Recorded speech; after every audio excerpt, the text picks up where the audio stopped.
Okay, as usual, I got halfway through a project before I remembered that I didn't have any video of it, and I apologize if it's shaky. I'm hot because it's September, but it's Tennessee, so it's still like 95 degrees, and I didn't set up my tripod.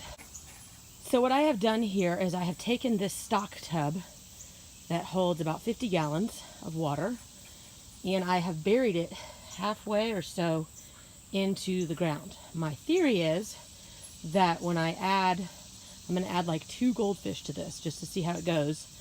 But I'm also going to add a pond heater in like November when it finally gets cold here. And I think that by burying it plus adding a heater, it will keep the water at the correct temperature for the fish to live happily through the winter. Excuse me. I've got some plants. I'm going to put in some marginal plants and some floating plants and some aquatic plants. So what I'm going to do is I'm going to take this Scott's Premium Topsoil, which I have used in tanks before. I've mineralized it. I'm not going to do that today just for the sake of time. It should be fine. And I'm going to cover it with some play sand. And then I think I'm going to add a cinder block kind of in there as a planter for that Lyrope over there, or Lyriope, actually, I think it's pronounced. And that's going to be my marginal plants for now. And this is sort of an experiment because it is very late in the season to do this, but because of health reasons, I wasn't able to do it in the spring like I was planning. But if it goes well, I will buy some more traditional pond plants and things to add to it next spring. So I'm going to leave it there, and I'll show it to you, come back when it's finished.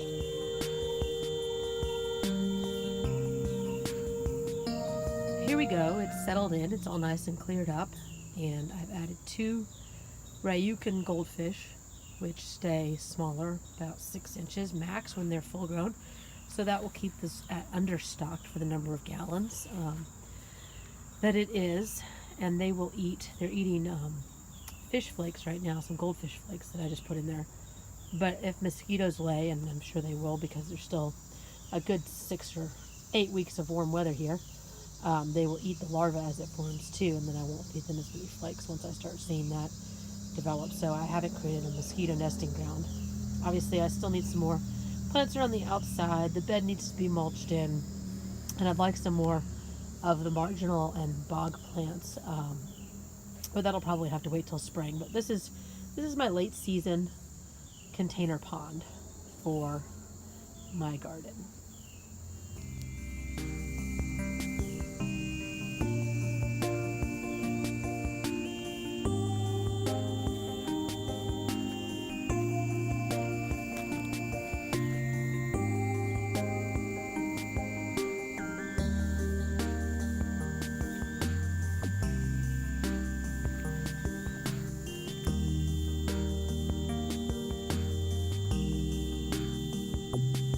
I've researched this type of goldfish, and they are just as compatible with some of their larger cousins for hibernating in the wintertime. I will be adding a heater and a pump when it gets colder to keep the pond from freezing, since it's a rather small container by comparison to a cold winter. If for some reason I think I can't keep them alive in the wintertime, I'll bring them in the house and set them up a tank in a tub or something that's large enough for their for their swimming and waste needs. I've also got these marginal plants. I've got moss, a big clump of moss floating in there. So in terms of protection from predators and whatnot, they have a lot of places they can hide and not be terribly visible. As you can see, I can't even always see them when I'm trying to. Here they're coming up to eat. There you go.